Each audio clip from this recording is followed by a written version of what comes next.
Hello, hello. It is time for spring 2023 anime reviews. Actually, it is not time. It is well after time. We are well into summer 2023 anime, but whatever. I've been busy. You know how it is. You get a lot of stuff going during the summer. Starting off with the stuff I didn't watch, which is, as always, a pretty embarrassingly long list. This seemed like actually a really, really good season. And it's a shame I didn't get to all of the shows I planned to, but it goes on to the infinite backlog and can be appreciated there. Jigu Kuraku, I watched the first episode of, and I thought it was pretty neat, and I heard it gets pretty weird and experimental as they head into this mysterious paradise-type place. I'm gonna adjust my mic a bit. I'm gonna try to be more professional and not have a bunch of crap on my desk between me and my mic. Anyways, I was pretty interested in the show. It was a Mappa production. I thought it would probably have some nice fighting kino and stuff like that, but didn't get to it. I'll probably just read the manga at some point. Tengoku Daimaku, or Heavenly Delusion, is actually something that I'm watching now with my anime club. We're watching it a season later just because the current season didn't really have enough shows that we were interested in, so we decided to bring this one back. This one was kind of a slow burner. I didn't hear all that much hype for it at the start, but throughout the season, I heard more and more praise from people whose tastes I really respect. And so far, it has lived up to the hype. It's a really fascinating, fantastic show. I would recommend anyone checking it out. And hopefully in the summer review video, we'll do a full retrospective on it. I started watching this. I watched 3 or 4 episodes maybe, and I was really enjoying it. Just a nice, well-produced rom-com with a fun premise, being centered around this very hapless, clumsy, cursed with bad luck girl, slowly connecting and bonding with the titular Yamada-kun, who is a super avid gamer, professional streamer, all-round pro in every genre. And just kind of like a game-themed, long rom-com bonding stuff I really like the idea of. Again, I would be happy to go back and watch this when I have the time. I really liked the male lead. He had this kind of stoiciness, this distant, cool factor that I really enjoy, while still also being a little socially inept and, focused on games to a fault, for sure. This I watched the first episode of. It had been pretty hyped up because the manga is super beloved and critically acclaimed. I wasn't that into it. I don't know. I just really didn't connect with the characters all that much. I know insomnia sucks. I know it's one of the worst hells somebody can go through. But I don't know. As someone who never really suffered from it all that much, aside from as the result of other medical issues, just being unable to sleep in and of itself, but otherwise having a pretty good life and stuff, I couldn't get that emotionally invested. I'm sure if I watched more, maybe my mind would change, but I just wasn't feeling it. Boko Yaba is one of my favorite rom-com mangas running right now. It was one of the big 3 rom-com adaptations that I was really excited for this season. And I watched the first episode, and I thought the adaptation was quite good. Nothing, mind-blowing or anything, but it kind of captured, I think, some of, the goofy energy of the series. Both kind of laid back, and yet there's, very intense feelings behind it. So, I don't know, I was, impressed. I would have loved to watch the whole thing. Did not get a chance. Maybe someday, blah, blah, blah. We've said this all before. My Home Hero, I did not watch any of, but the anime club I'm in tried watching it in kind of the tryouts weeks to see if it was something they might want to watch, and the verdict was kind of but some of my friends, as the result of that, started reading the manga and said, oh, the manga is actually very interesting, so I will probably also just read the manga. Otonari no Ginga, a galaxy next door, or whatever it's called, about the alien who comes to live next door, I heard was actually quite nice and a lot of fun and just a nice kind of sitcom-y feel, but I didn't get to it. Magical Destroyers, I heard really good stuff about. I heard a lot of praise about kind of the kineticness of the energy and the animation and just overall just like a very explosive, impactful show, which all sounds great to me. I didn't get a chance to try it, but it's something that I'm going to keep on my radar. One of those shows that it's just kind of waiting for like a real advocate, that if somebody came along and was like, this is my favorite anime, you got to watch it, I would probably watch it, and I'm sure I would enjoy it. This was the other of the big trio of rom-coms that I didn't end up watching. This is a manga I really, really enjoy. I feel like it's kind of an easy layup for making an adaptation because there isn't a huge requirement for like sakuga or action scenes or anything. It is just, oh my gosh, I'm so gassy. A nice, slow-paced, cute, comforting rom-com kind of series. So I really hope they did a good job. I didn't watch it. Aono Orchestra, I think I'll probably just read the manga for. I heard the adaptation was whatever, but that the manga is quite good, so it goes on the manga backlist instead of the anime backlist. Alright, let's move into things I did watch. Starting with the latest season of Demon Slayer, which I was actually just talking to my boyfriend about because he's watching it right now. He's already read the manga, so we'd been kind of discussing it throughout in the context of the greater manga. Because yeah, I'm a Demon Slayer fan now. I'm many years late to it, about 7 years since it started running and became this overwhelming battle shonen phenomenon. Probably the biggest phenomenon of the last decade. One of the very few series that has leapt ahead of One Piece in per volume sales. I kind of, so I've been watching the anime. I've only watched the anime.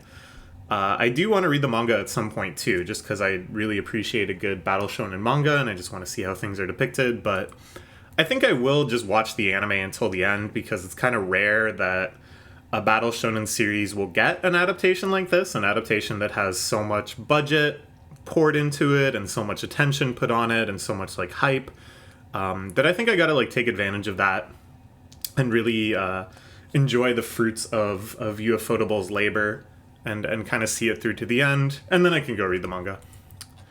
Okay, so let's talk a bit about the series itself. The major reason that I was never really interested in Demon Slayer is that it seemed very, very generic. Like, right down to the title, Demon Slayer. Like, you can't really say there's anything all too original or shocking or intriguing based on just, like, a curious glance at what Demon Slayer is. And it is. It is basically exactly as generic as I expected. It did not surprise me in any way, shape, or form. But what did surprise me, what really got to me, is just how well executed it is, how emotionally invested I got into it, how much I loved the characters, how much catharsis and excitement I got from the battle sequences, how curious I became about the lore and stuff. Even though on paper it was absolutely everything I expected, all of those factors just kind of hit harder than I imagined they could. So often when I talk about shonen on this channel and otherwise, and this is something I kind of want to make a standalone video on about, I think there's three kind of major eras of shonen, at least in kind of the scope of battle shonen that I have read since the time that I've been like following shonen. We can think of like a pre-modern era that kind of extends from Dragon Ball all the way up to One Piece, a modern era that is One Piece until now, kind of in some ways, and then a postmodern era that has really started to subvert the conventions of One Piece and such, and you could point to something like Chainsaw Man or Ousama Ranking or One Punch Man, the webcomic, as kind of postmodern shonens that are now sort of subverting our modern shonen expectations in various ways. At any rate, so talking, like, defining these things in terms of complexity of world building. Is it just sort of like, here's a villain, he's beaten, here's another villain, oh, they're beaten, here's another villain. Very linear with very little setup of a greater world or anticipation of bigger battles to come. In the modern era, majorly driven by the influence of One Piece, now shonen writers love to set up a whole world and a whole sequence of villains and a lot of anticipation and stuff around that. The ambitiousness of arcs as well, like how long are you expected to stay in a certain setting? How much do you kind of establish like a world and a backstory for each arc? Greatness of morality, you know, kind of our traditional pre-modern shonen series are just straight up good guys versus bad guys again and again and again. But more and more, we're kind of being challenged with like, oh, the good institutions aren't so good. There's kind of multiple power factions. You, as the reader, have to kind of determine who's in the right and who's the wrong. You're not just told. These are kind of things that I think have been having like a very long evolution in terms of what people expect from them in the genre. So Demon Slayer, I think, is interesting because it's very solidly pre-modern. Like, it doesn't seem to have very much of the modern sensibility or influence, which is pretty rare for a big series after One Piece. Like, everything is very simple in this series. There's good guys who are, for the most part, human, but there's a few good demons too. And then there's bad guys who are pretty much only demons. There's a few humans that are maybe a little sketchy or unsavory or allied with demons, but at the end of the day, you're going to be fighting demons. And, you know, I haven't finished it, but so far nothing at all has been subverted about that. There's no sense that the Demon Slayer Corp is the true evil, or that demons as a whole have been misunderstood outside of the occasional good apple or whatever. There is a little bit of world building insofar as they establish, oh, there's like Hashira, they're like the strongest demon core fighters, and then there's also like the strongest demons, and then of course you anticipate, oh, we're gonna like see all of them fight each other in various arcs and stuff. There's like a little bit of lore around like the Swordsmith village, which of course is the focus of this arc. Just kind of a general sense of like places that exist outside of the immediate arc's focus. But it's all very, very simple and straightforward and kind of like one layer. Like, it's not like in One Piece where there's 80 tiers of power, you know, this huge ambitious scope, writing it so that it could last for decades and decades as One Piece has. This is still kind of in that pre-modern, like, Dragon Ball-ish sensibility of like, okay, well, here are your villains. You get to see all of them right away, but you're just going to be fighting them basically one at a time. It really feels like the series could have been made in the 80s. Like, there's no kind of sense that, readers' tastes have advanced and they need to see something more complex than this. If anything, I think this reflects that readers really want to see sometimes a very straightforward morality story of a bunch of good guys cutting the heads off a bunch of demons. And yeah, it proves there is nothing wrong with that model. That we don't need to be fluffing around with all sorts of subversions and complexities and conflicting power structures and all of this stuff. People will line up, quite literally, to just watch a bunch of good guys chop off the heads of a bunch of demons. These basic ingredients can still go far. Let's talk about the adaptation a bit. The other reason that I was hesitant to check out the series is I'm not really the biggest Ufotable fan. And this may come as a shock to some people, because I do really like big budget Sakuga in a lot of cases. Like, I'm a huge KyoAni fan, for example. I also just really enjoy, like, say, the really insane Madhouse productions like Redline and stuff, like things that really push the limits of Sakuga and expressiveness and just insane complexity and detail and passion put into the animation. I am, all about that. But Ufotable, I don't know, it was like at once too flashy.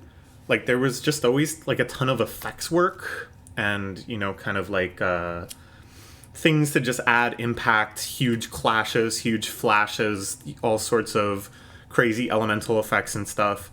But then it also felt very, like, too real, like, too grounded in actual, like, Hollywood cinematography and kind of as if there was a real camera type shooting. It didn't really have, like, the weirdness and expressiveness that I want from anime that even, something like KyoAni has the same sort of like flash and intense choreography and stuff, but it feels very much like, oh, this could only exist in anime.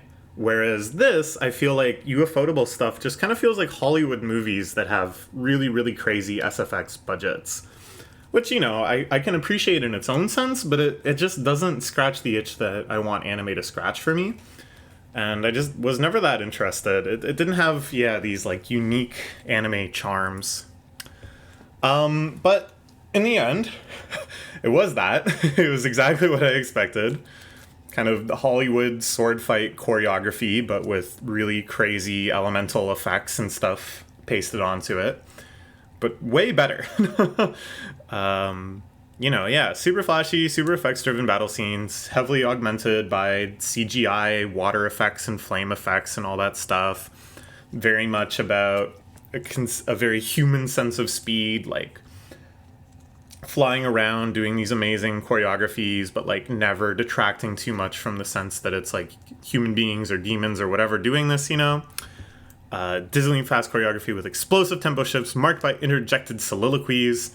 This, of course, is just like a shonen staple. Everybody's going to be yapping their gums off while they're fighting. And this kind of seems boring on paper, but in practice, my God, I was so moved by some of these action sequences. The catharsis of it, that you really root for your heroes. You really come to love them and detest the demons. And just those insane moments where they like turn it on and that tempo shifts and all of the effects get flared up a little higher and you're like, damn right, it's time for Rengoku to kick some ass. You friggin' feel it. It's like a really good way of like having the action draw you in emotionally. The emotional energy built up in these battles makes the final attack so powerful. That's what it all comes down to. There's the first flame breathing scene, or fire breathing, I guess. Flame breathing is the Rengoku one, but the first fire breathing scene where he's thinking about his dad doing the dance and stuff. Oh my God, I teared up. I teared up over a sword on fire swinging. Like, that's the power of the series. And it makes it feel like all of this flashiness, all of this pomp and circumstance, all of the effort put into this particular aspect feels necessary in order to capture the magnitude of how you're feeling about the scene. And like things that on paper would feel so tedious to me, like the aforementioned remembering your dad in the middle of your big climactic attack, I would think seem pretty tedious on paper, but actually hit very, very hard in practice. Like they really move me. And then as a fun bonus, and this is something I did not really expect from ufotable, there's a lot of fun, wacky anime stuff, like the slice of life scenes, the very goofy comedic scenes with all sorts of like face faults and animation breaks and such. And then after the ED, there's always the Taisho era secret or some other kind of sideshow type thing. Really charming, really cute visuals. I always looked forward to moments like that. It was something I was not expecting from the series, which I always thought would be pretty grim, and it is. But this little touch of levity, I think, made a big difference for me. Okay, so what about this arc? I didn't like this arc very much. After praising the series as a whole, this arc, I think, fell very flat. This is the first one I was watching week by week, and I was so pumped and excited. And so far, the series had been trending pretty consistently up for me. Like, you know, I think some arcs were better or worse or whatever, but overall, I just felt more and more invested into the series and stuff, and my excitement for it was at a peak when I went into this season. We even watched the first episode of it in theaters because they were doing a special theatrical release. But in the end, I'm pretty disappointed by this arc. So yeah, like the setup is Tanjiro has broken his sword yet again. So we're going to go to the ancient and mysterious Swordsmith village to learn about the history of the Demon Core swords, which has this kind of mystical element, and see how they're made and train and connect and whatever. But we see very, very little of it. Very few characters introduced, like a couple swordsmiths. and then the rest are just kind of generic people, and we don't really know anything about the setting at all. Like, what is it like to live there? What kind of lifestyle do they have? How does this economy of the Demon Corps requesting these swords, or I don't know. I'm sounding like such a nerd that I just want like a lecture on the history of the town or whatever. But it just feels so flat. It just feels like they could have been anywhere. Like there really didn't seem to be much point in bringing them to this hallowed location at all. And then first we get a training arc, just very generic. Instead of, it being really motivated by some specific desire, mastering some technique or something, or a specific mentor, like some specific time and place that makes it feel opportune and exciting for Tanjiro to up his skills. Now we just kind of get this like very boring, very generic, obligatory training arc where he's fighting some robot. And maybe, it'll have more resonance later when we learn the history of this robot and, of the legendary swordsman it models. As a side note, I was like so infuriated because the robot has the Hanafuda earrings and, obviously is connected somehow to Tanjiro's past. And he, just doesn't remark on that ever. Like, he doesn't seem curious about that at all, even though he's intensely curious about his past. It's, the most obvious connection in the world, that this thing has something to do with your family lineage. And he just doesn't seem to notice. So, yeah, all of that kind of interesting stuff. I feel like this would be the perfect time to have that lore dump. But instead, it's just, even more lore anticipation, even more just ooh, but isn't that mysterious? And at the end of the day, the actual, events are so nondescript and so basic, and it's just him fighting a robot so that it makes sense that he's a bit stronger for the big fight. So immediately after that, with no breathing room, no sense of downtime, no sense of getting to know the town or enjoying yourself, or God forbid any sort of comedy, we have an 8+ episode long fight. And I say plus because the last episode is a double length episode, and it's just non-stop fighting, endless fighting against two of the higher ranked demons. I found both of them very, very annoying. Just their voices and their whole shtick and the way they acted and the way they had to be fought. My patience for them ran so low so quickly. It just dragged on and on and on. I just hated them both. They're so irritating. Not in a way that I was this great, terrible evil must be banished. Not in a way that I felt they were so depraved, so contrary to my values or whatever. They were just you just weren't. I just wish they were better characters. I just wish they were characters that were more interesting and more tolerable and created some sort of tension with the histories and dynamics of the characters we know. Instead, they're just these weird creatures that fight in the most annoying way possible.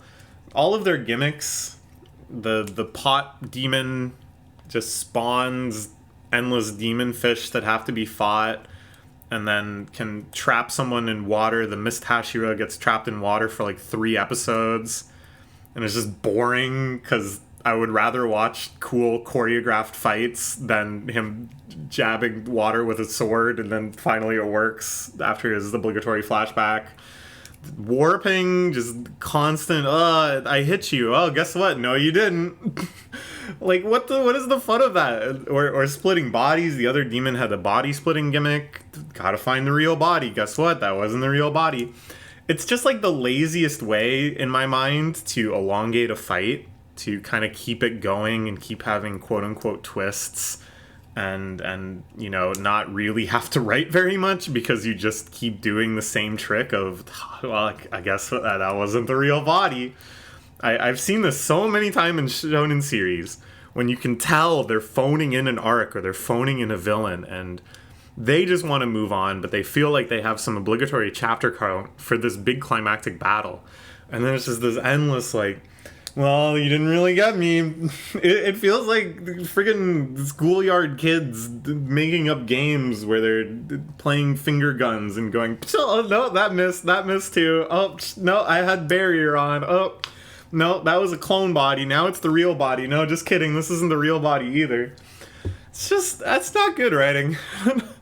and like, in the end, as I talked about, the series really works on the action series sequences feeling cathartic. This very earned, very intense cathartic feeling of, yes, like they finally beat it, that friggin' awful demon that I've built up so much hate towards. Yes, it represents such a huge achievement for them, some triumph over themselves, some mastery over a technique, whatever. And then this series is just, this arc is just constant denial of that catharsis. They do the big slash like 18 times, and 17 times it doesn't work. And by the end, you're just like checked out. It gets so tiresome. It's so tiresome. Because you know there's still like 3 more episodes, and it's clear that nothing else is going to happen in this arc. So when they finally land the big climactic slash on a demon, you're just like, well, it's not the real body. I know it's not the real body. Just get it over with. I was such a hater. And then all these traumatic flashback stories. Everybody needs a traumatic flashback story. I was talking to my boyfriend about this too, that it feels just like nowadays, and this is maybe the most modern element of Demon Slayer, you have to give a backstory to like every one of your characters. Like you can't just have someone be a psycho. They have to be a psycho because a demon killed their family. Many such cases. And it's like, okay, sure, like you understand that allows you to have like character depth and character growth and kind of like orchestrates a little arc where you see them in the present and they're miserable, you learn why they're miserable, and then you can very one-to-one make them unmiserable. But it's just so tiresome because it's like the same thing every time. Even when they mix it up a little bit, like the love Hashira, shockingly, her family isn't killed by demons, but it's like the same story beats nonetheless. Like it just kind of plays out in the same way over and over again. And I think this is a kind of a failure of the crossing over of some pre-modern shonen storytelling sensibilities with some modern expectations. Like the modern expectation is, oh, we need character development, so everybody should have a backstory. But because the world building of Demon Slayer is so simple and so kind of like vaguely situated, it's always just some demon you've never heard of kills a family that was irrelevant. Whereas, like, One Piece, I think, does this very well, that you get character backstories and stuff, but they're so interwoven with, like, the rest of the lore that it's not just about finding out, you know, oh, why is Bartholomew Kuma, why did he end up the way that he is? But you also learn just so much, like, relevant history and lore and stuff. So it's like, I don't know, I just wish they would do away with these flashback stories in the first place. Like, Genji can just be a psycho. Why not? Why can't someone just be really, really mad for no reason and join the Demon Corps? Like, I would rather just have that and keep up, like, a pace and energy instead of, like, spending 15 minutes finding out that, oh, guess what? His family got eaten by demons. He never would have guessed it. There's no downtime. There's no comedic relief. There's no Best Boy Inosuke. It's just fight, fight, fight. Oh, I'm about to die. I better have my sad flashback. I guess what? I lived. Fight, fight, fight. Now this guy's about to die. I wonder when demons killed his family. Oh, it was then. Oh, man. Okay. I hated on it a lot. Pretty disappointed by this arc. I think this one was one where the author kind of phoned it in and played it very by the book and just like didn't really have that many ideas. But the ending was fucking sweet. That was the one real solid moment of catharsis I had for the entire season. And it made me overjoyed, and I cried a bit, and I was so happy, and I was so happy for the characters, and so excited to see what was next, and happy that this arc was over. It still somehow made all the tedium worth it, just to get to that point, just for that to feel earned in some sense, and to want to keep going. And that's the beauty of a long-running shonen series. That's the beauty of being invested in something for years and years. Is like, you can have a stinker. the vast majority of shonen series have a couple stinkers, you know? It's impossible to expect that somebody can be writing their A game 100% of the time. But the bigger picture, the investment you have in the characters as a whole, in the world, in seeing what will happen, lets you get through it. Not that bad. So, in the end, wasn't a huge fan, but I'll still give this a 7.5. Because, like, it still executed a lot of things pretty well.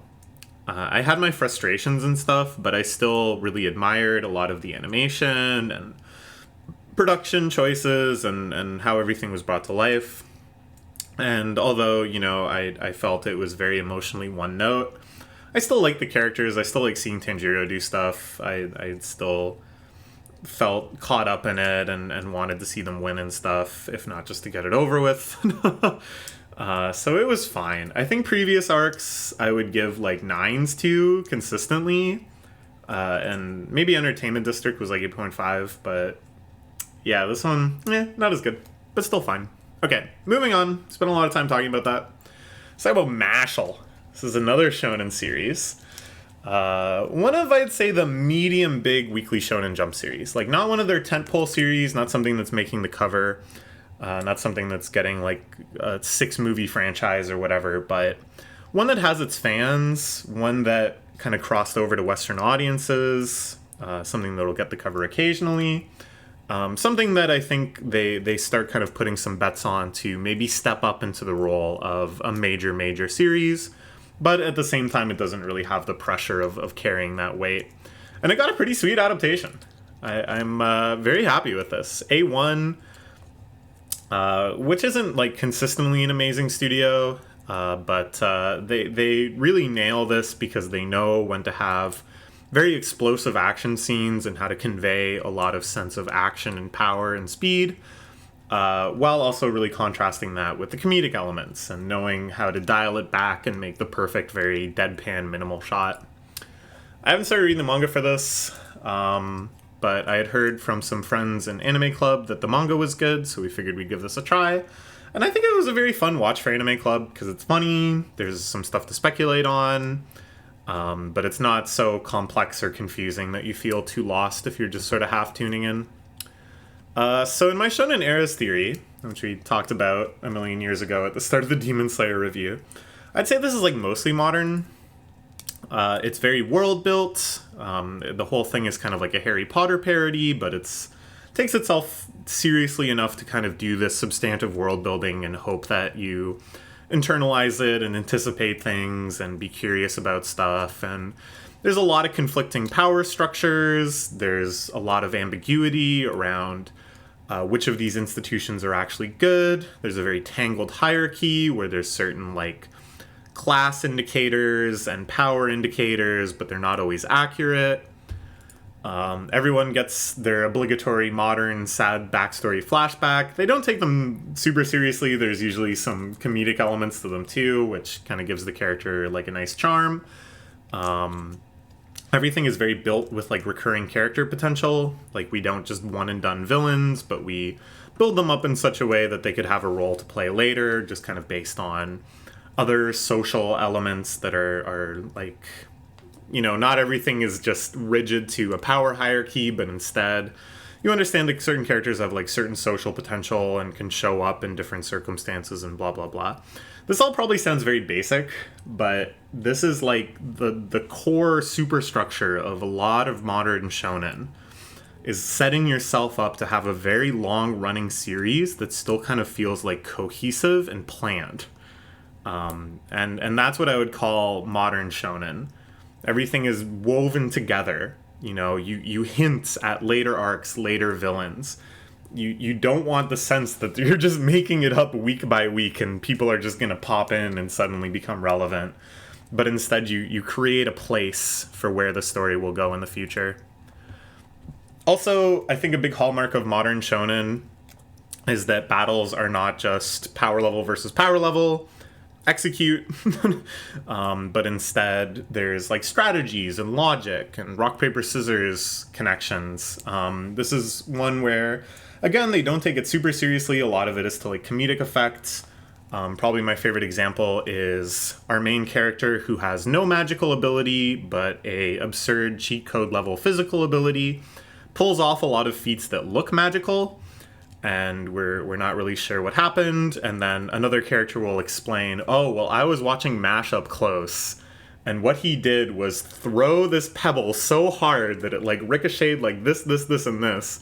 And I really like that. I really enjoy that sort of battle writing because, I don't know, it has, like, a lot of charm to it, a lot of twists, a lot of surprises. And it's, like, very cathartic feeling because, you know, you really want to see Mash beat up these dudes. And just that stunned moment where they don't understand what happens and then you learn what happens. It's pretty sweet. So I mentioned, yeah, Mash is, like, I'd say kind of a postmodern shonen protagonist. Insofar as he's, like, very subversive to all of the world building and systems around him. He's in this magic school. Magic ability is supposed to mean pretty much everything. All of the power hierarchies are based on your magical skills. All of the activities he's expected to do and compete in and stuff are magic based, but instead he just makes things work through sheer muscle. It's very fun. It reminds me of Saitama. I think it's kind of like a Saitama type gimmick to have this absurdly powerful character that at the same time isn't like Deus Ex Machina, can't just solve all the problems instantly because of other limitations. It's a little more conceptual than Saitama, you know, like there's very clear delineations between what he can and can't do and like navigating those things. It's very comedic. I think my favorite is the sequence where they're playing like a Quidditch parody and he's able to fly his broom because he just kicks his legs really, really quickly. And then he scores like infinity points because he can throw the ball through the hoop with such spin that he just catches it over and over again. It's like a very like concept driven, okay, well, like what would happen if we had this sort of character? I liked it. And then the way he's written, I just absolutely love. Stoic but stupid. I think might be like my favorite archetype overall. You think he's aloof and above it all, this kind of calm, cool demeanor, but really he's just dumb as hell and barely understands what's happening. I think the only time that I felt like the show was dragging, where I felt a little checked out and uninvested, is when it strays too far from the nonsense and really starts taking itself seriously as a shonen series. So, I mean, it's never entirely uncomedic, but there are pretty long sequences where it's like Mash's friends versus the villain sidekick, which is a very modern shonen thing, or even pre-modern shonen has the good guys fight one-on-one versus the bad guys team, you know? And some of those, it just kind of felt tedious. I felt like, oh, there's no real joke here. This isn't really parody shonen anymore. This is just straight up shonen. And then I was kind of like, well, it's not the best, if that's the metric I'm judging it on. Yeah. Just, whenever it was just regular battle shonen, I was just like, well, where's the jokes? But I think this is a problem with parody anime in general. They stray too far into their genre and then have all of the unfortunate trappings of that genre, and they can't really execute on that S+ level that makes me invested in it, even if it's cliche. Anyways, I liked it though. I would give it an 8. I had a very fun time watching it. The production was nice. Everything was nice. It just lived up to everything I hoped from it. So that's an 8 to me. Next we have Edomae Elf, or Otaku Elf. You maybe haven't heard of this one. I don't think it's as popular as the other shows we're going to be talking about. The premise is a teenage Miko, or shrine maiden, serves/contends with their temple's enshrined, reclusive, immortal otaku elf, which had been summoned there in the Edo period. And now she is the latest in many generations tasked with looking after her. This is kind of a small genre that I've been noticed creeping up in popularity lately. Onimai, which we watched in the winter, don't Google it, I think kind of falls into this category too, where it's like they're an otaku degen. All they want to do is watch anime, play games, and eat snacks. But they get away with it somehow. There's some other factor that makes it acceptable for them to do this. And so, you know, you can kind of project your own degenerate fantasies of I wish I could live that lifestyle onto this acceptable version where nobody is kicking them to get a job or whatever. Genre has a very high floor. I think even the worst examples of this genre still have a lot of appeal to me. It has a lot of inherent strengths. The otaku references are always fun, you know, seeing what kind of shows they parody, what references they make, how far back in time they're going to go with these sorts of things. Always a laugh.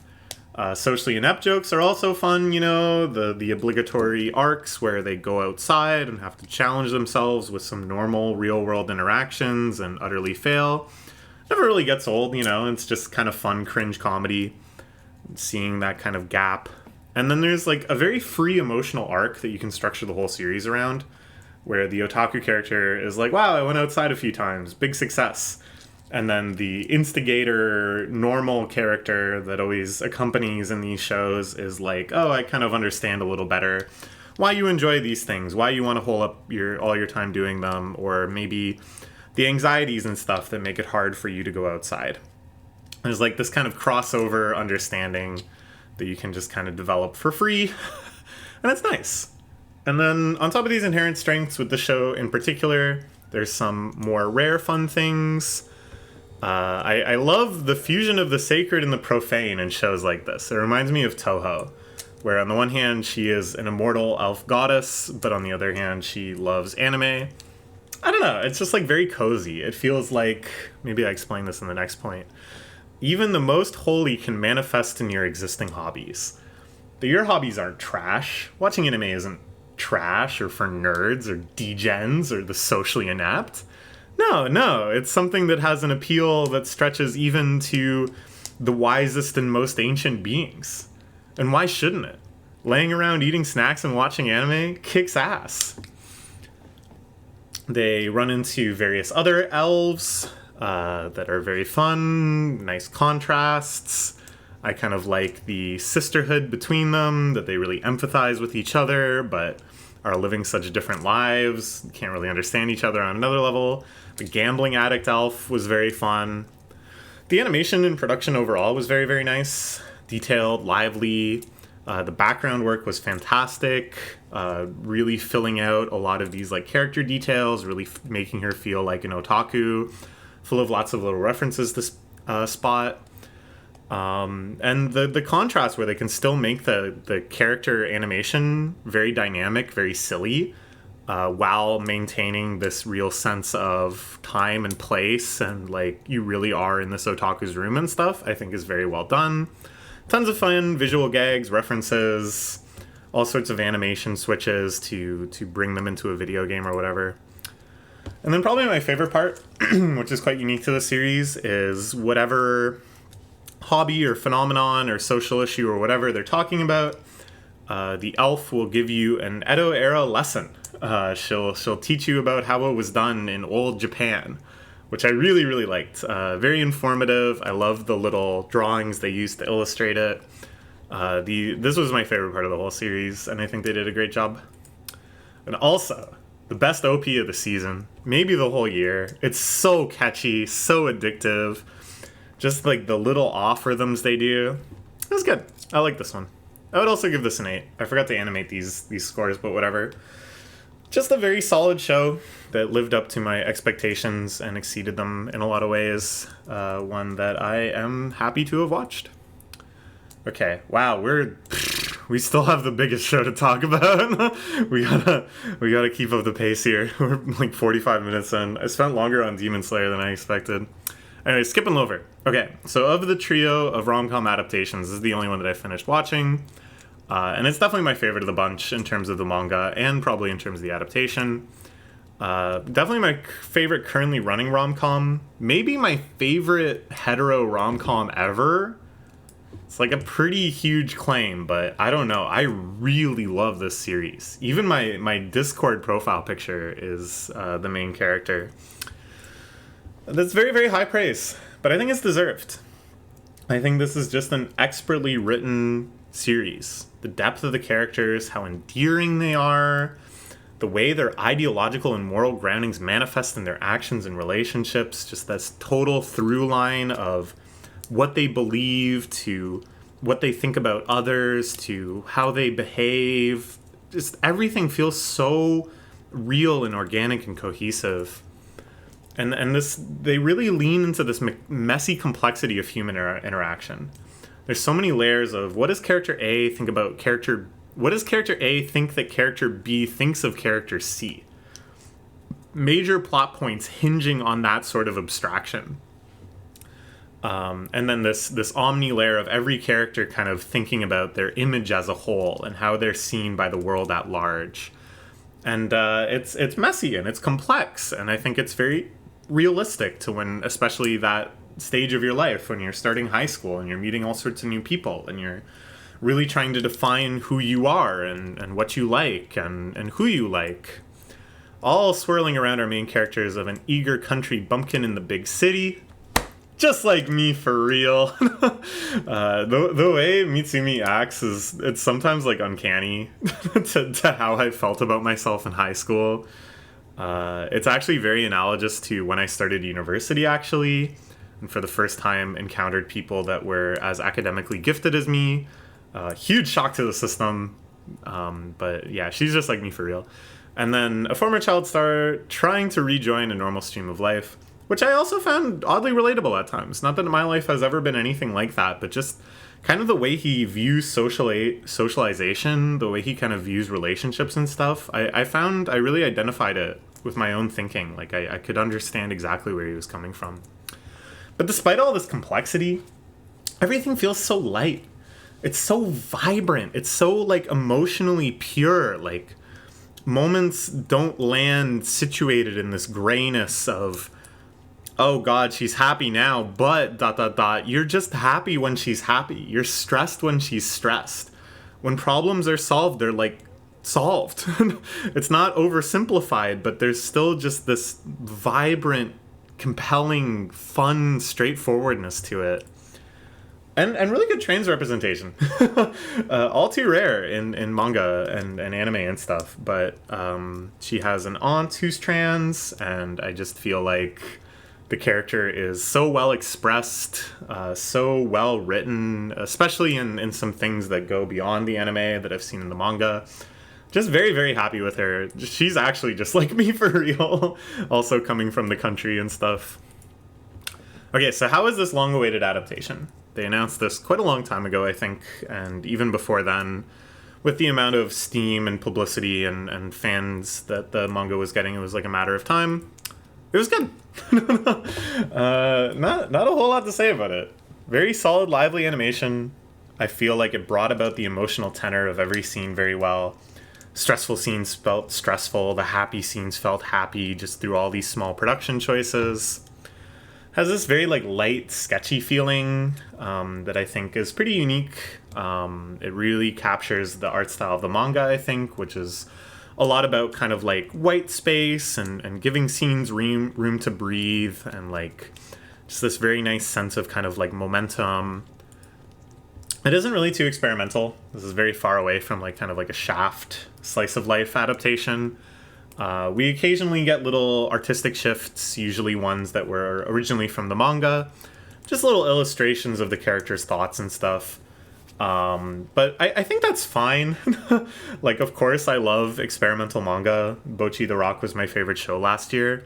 And this could have had a Bocchi the Rock type adaptation, or like a Shaft Nisekoi or Hita sketch or whatever. And I probably would have loved it, and I would have raved about it forever and ever, and said it was my anime of the year and all that stuff. But it's totally fine for the show to be a little more reasonable and classic and not go so crazy, because I think it'll help more audiences get into it. And I think this is a show that could be really loved by a lot of people. So it's understandable. I'm fine with it. I'm going to give this a 9.5. I was very, very happy with it.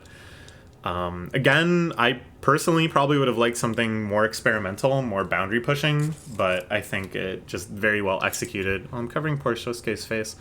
Very well executed everything it wanted to do, so I can't complain. Great stuff, great stuff. I hope the other rom-com adaptations were this good. Maybe I'll get to them eventually. Okay, next let's talk about new Ousama ranking. The Treasure Chest of Courage. This was one of my favorite shows of 2022. I absolutely loved it. I was so excited to see that they were going to adapt more, and it seems like Wit Studio is down to just keep adapting it for as long as the series goes, which is fantastic.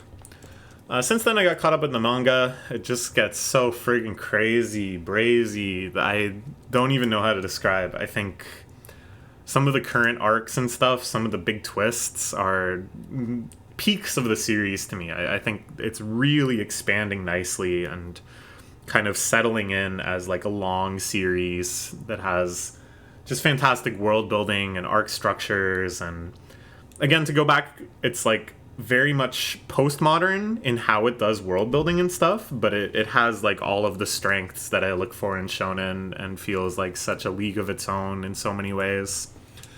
But yeah, it's understandable. I wasn't expecting them to start adapting the manga because the manga does not get much further than the original season of the anime. Certainly not enough for another full season. So I was kind of confused when this was announced. I wasn't really sure what it would be. I was a little disappointed when I realized it wouldn't just be all of these insane new developments animated.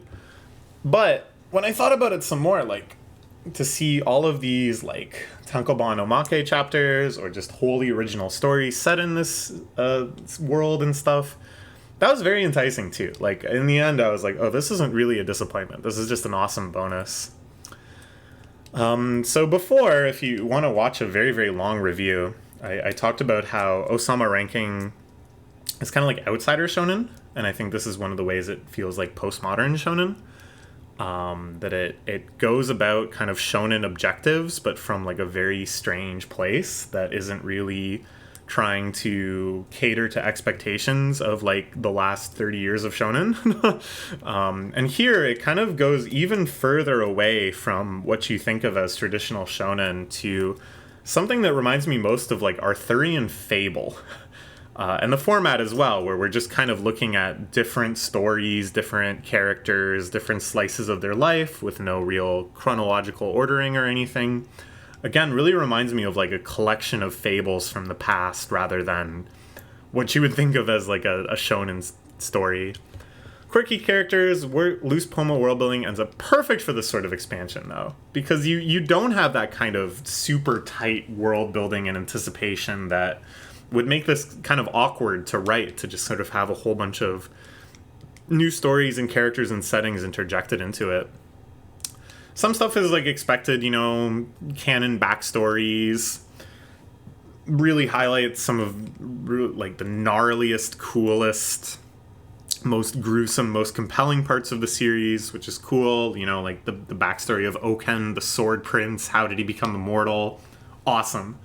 Or giving like the proper grandeur to moments that we've already known the significance of, like when Bose founds the city. There's a lot of hype riding on that. You know that's a big deal, and I think this is a great way to kind of spotlight it. Other very low-key anecdotes, sometimes very funny, sometimes very warm and sentimental. They're all very bittersweet. They're cathartic but bittersweet. Stuff like seeing Kage and his mom before, you know, the ultimate tragedy of her death is really bittersweet. Like, it's such a powerful feeling. Should be like a 4 or something in here. Give a bittersweet catharsis for suffering characters. But best of all, there's quite a few of these. It's kind of like parable stories, where it isn't really a specific event being depicted or necessarily something so major for any of the characters involved, but something that's just sort of like a timeless story about the virtue of generosity or the downfalls of hubris or the value of cooperation and teamwork or something that you would imagine seeing in like a book of children's moral fables or whatever. Like, they're so charming, they're so simple, they have that kind of very ancient simplicity to them. It feels like they've dropped in from another world where Boji and Kage are like iconic as if they were Mother Goose or the Tortoise and the Hare or whatever. This is very emphasized when they switch to this kind of storybook animation. I love the animation for this franchise in general. Like, I think Wit is doing an amazing job with this whole new style of very cartoony, very classic Sakuga. And then they throw on top of that this really cool kind of like... It reminds me of like kids shows and stuff where it's almost only semi-animated with just kind of like moving limbs. I can't really describe it very well. You just gotta watch it, but it's so charming. It's so cool. But no, actually, the best part, not the parables or anything, but the final episode where they jump back into the plot and you get to see the first look at like the proper sequel season and get the first little taste of the crazy shit that's been happening in the manga ever since the anime finished. It's exciting. So yeah, I was very happy with this. I would give this a 9 out of 10. It didn't have the same overwhelming emotional strength of the original kind of mainline plot. I think that's just to be expected when you just have episode by episode stories instead of like this kind of huge ongoing arc. But I was still very, very happy with it. I think anything set in this world with these characters is going to really sink me in. Okay, we've been talking for almost an hour, but we may talk for another hour yet, because we have one more show, but I have a lot to say about it. Oshi no Ko. Okay. A little drink of water. Ooh, I'm feeling like tightness in my chest. I think just from being gassy, there's still like gaseous built up.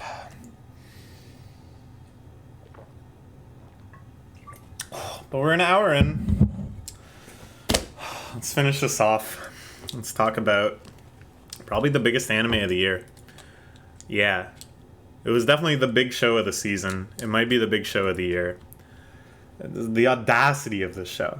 It launched with a 1 hour, 20 minute movie type first episode that I think played in theaters in Japan. I watched it on a laptop on a plane ride out to Denver. And in retrospect, if I knew it was going to be this crazy, I should have watched it on my big screen TV at home. But it was still pretty mind-blowing. You know, just coming from this, like, in what world do you make an hour and 20 minute long first episode and then being like, yep, they packed a lot into that.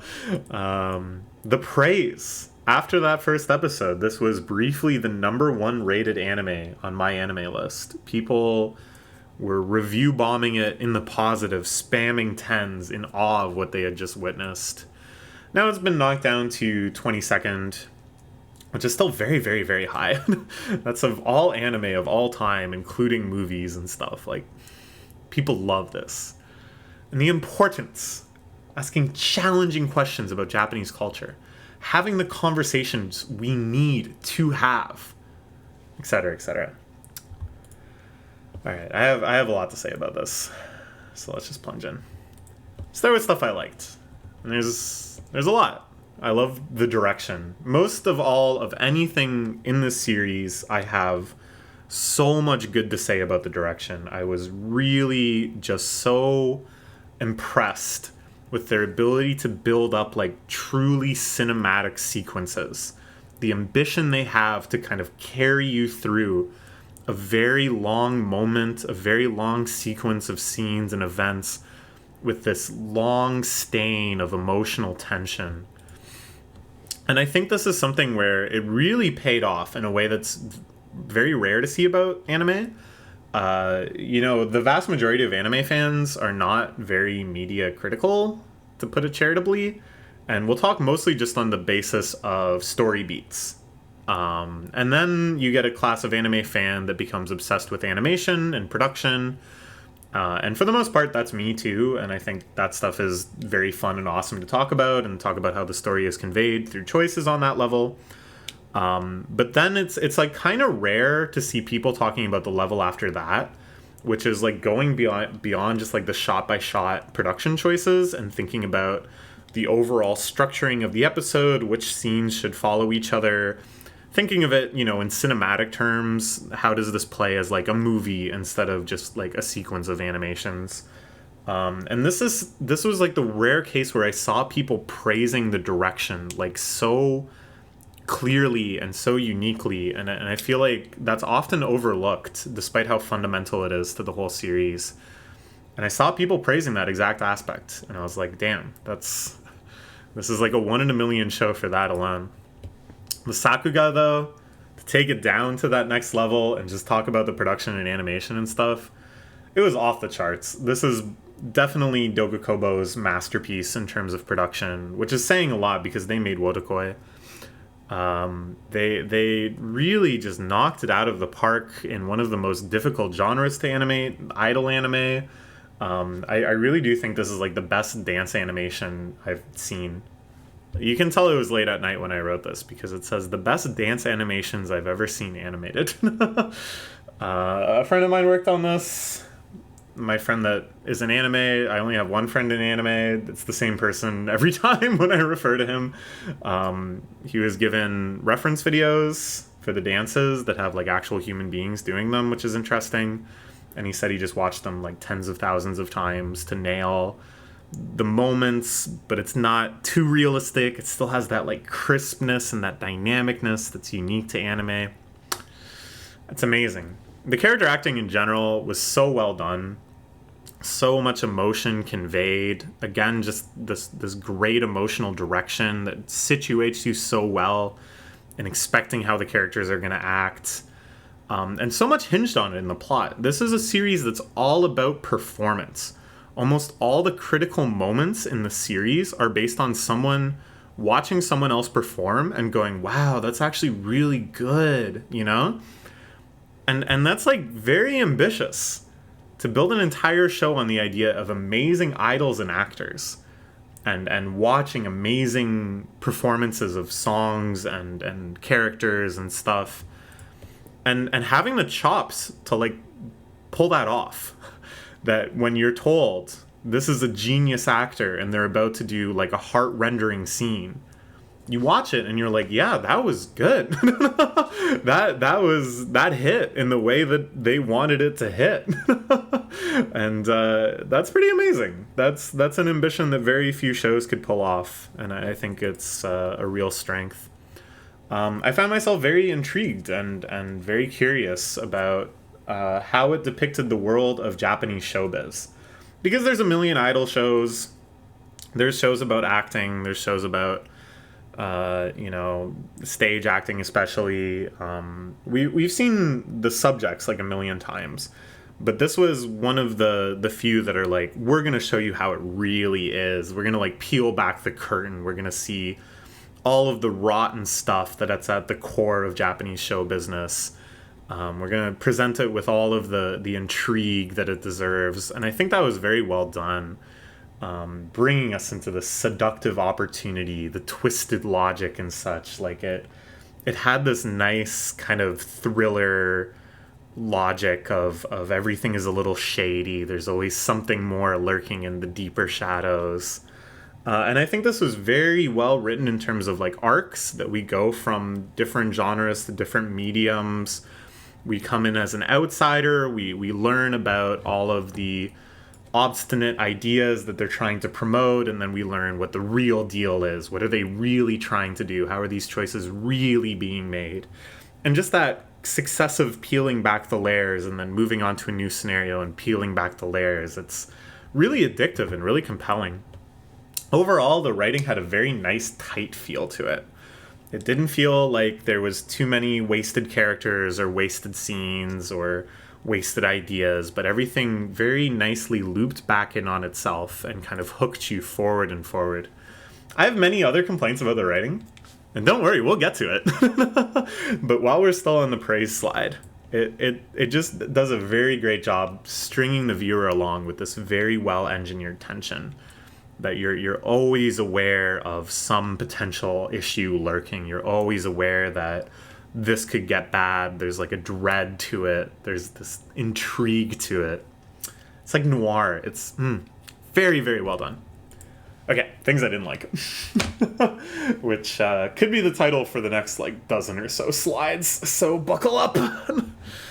The central plot which is that our two main characters, brother and sister, twins, are reincarnated from their previous lives as a poor cancer-stricken girl and her doctor into the kids of their favorite idol is it's really stupid. I don't think that's so controversial. And I know anime has premises like this all the time, but they're mostly very stupid. It's the norm for this type of show to just be dumb because it's a dumb idea. and I think all of this obsession over reincarnation in anime, oh my god, if only I could go back to middle school and be as smart as I am as an adult, is pathetic.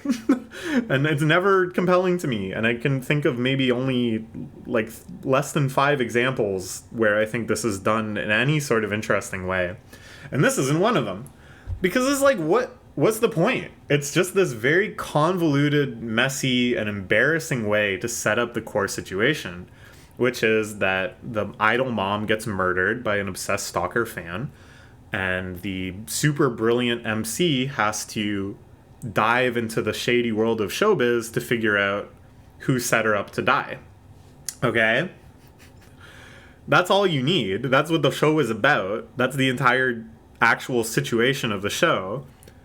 Why does he need to be reincarnated? Why can't he just be a smart kid? Why couldn't he just be a smart kid? Light Yagami isn't the reincarnation of a dead policeman. Senku and Dr. Strone isn't the reincarnation of Edison. Why couldn't he just be smart kid? It's so frustrating. And it ruined so many scenes that I think were meant to be like cute and meant to be like, oh, he's opening himself up to this girl. You're 40! Dude, you're 40! You had an entire life as an adult. Why are you acting like this around children? It's creepy. You're 40. And then it's so inconsequential.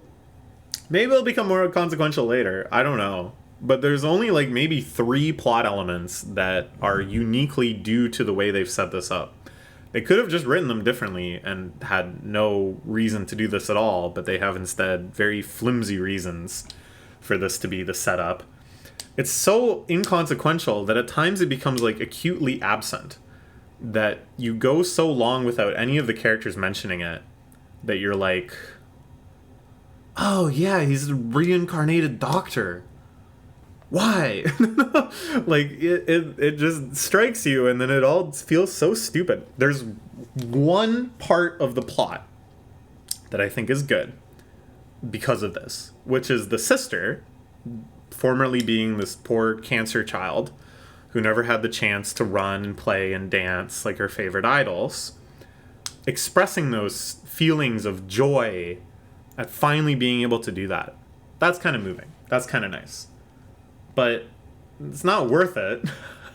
Why not just make her that she had like a childhood disease, and tragically it's only after her mother passes that she is able to overcome that and really enjoy dance and stuff. There you still get that feeling of like loss and tragedy and, oh, if only I could have enjoyed the full riches of my childhood. And then that beautiful catharsis of now I finally can, and I'm going to make up for lost time and stuff. You can still do all of that without it being the reincarnated cancer girl. It's just stupid. It's a huge stain on the series for me. Because you go so long just forgetting about it. So it's like, what's the point? What's the point? And it's not even like it is kind of, because he's a super cool genius that all the girls love and can do anything he wants, but it's not that wish fulfilling, because he still goes through a lot of shit too. It's not like he just has a fun time being the smartest kid around or whatever. What's the point? And being acutely aware of this pointlessness makes the writing feel so sloppy, so unimpactful. And I don't know, maybe it'll pay off in some future arc in the manga. I don't know. I probably will read the manga because I'm curious enough about it. But at least for what's captured in the anime, it's just so stupid and pointless that it makes the quality of the writing as a whole like slack, and you feel like, well, if they spend so long on this core premise and it's so inconsequential, why should I really have faith in any of the other things they're setting up? Are they also going to just flop at some point? Ultimately, and this is the real point, this was just an attention-grabbing gimmick for the show. Because an intriguing show trying to investigate a world in the murder and trying to investigate a murder in the world of showbiz. To me, that's kind of intriguing. It has like a very noir sort of feel, Sunset Boulevard and what have you. But for your average anime fan, it doesn't have enough of the keywords. You gotta throw in reincarnated and idol and stuff. I also just found it like very annoying at times, mostly during moments that I think were supposed to be funny.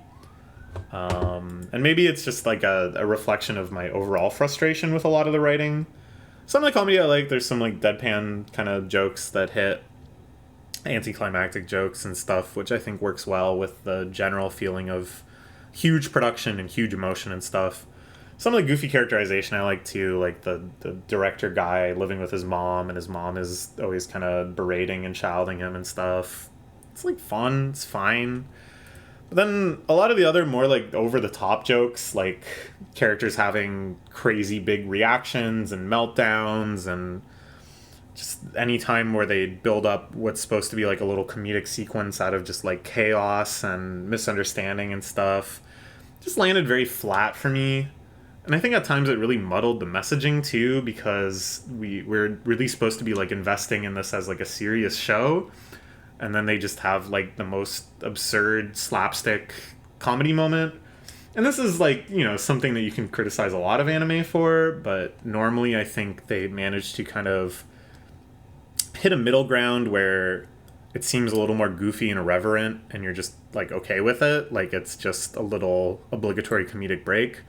Whereas here, it's like, because they put so much effort into the direction and production, that it just feels like dumb that there's a joke that's just this dumb right in the middle of it. I also found the character of Pieon, the really muscular dude with like a bird mask that talks in a super high-pitched voice. And then there's a whole little arc where the MC is like pretending to be him and stuff. I don't know, it's just like irritating. I think I'm just kind of done with that genre of joke, where it's just like, it's funny because muscles. It's a big muscly guy and he's goofy. What a laugh. I'm just tired of it. Okay. And there's some stuff that made me go, Kind of like, Alright, so the overwhelming message here is that shit sucks in showbiz, right? I would say that is the consistent message throughout every arc. It's the skeevy backroom industry where pliability and favor exchange supersedes merit.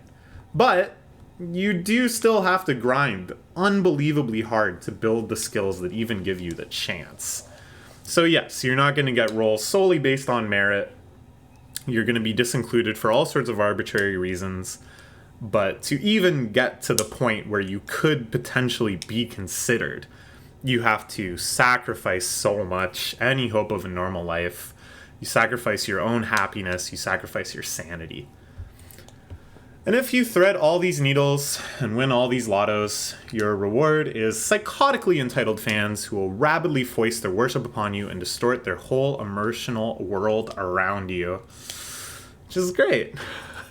And God forbid that love ever falters. Love. Because then you're just going to be this target of their unending harassment and wrath and defamation and stalking and killing and so on. And this is like it. This is what being a celebrity in this show entails. And some of this is real. In fact, I think all of this is real. I think this is very much what a lot of idols and actors and celebrities go through all over the world, but especially in Japan, because they have a very depraved and inhuman celebrity culture, especially for young people.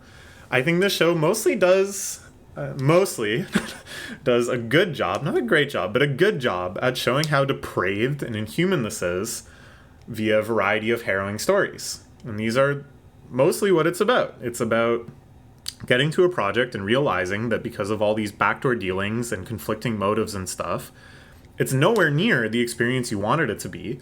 It's kind of humiliating. You kind of feel like you have no agency or control whatsoever, and things get bad for you. And that's real. But then there's also a sense of like truly masterful idols, transcendental talents, moments of such brilliance in performance that they break the rules. You can be so good that you just transcend and be recognized for that.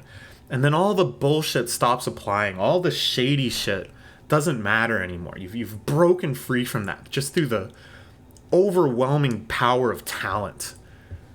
Performances, when witnessed by their audiences, that fall into this category, which are major climaxes of almost every arc, are so wonderful, so transformative, that it's like all worth it.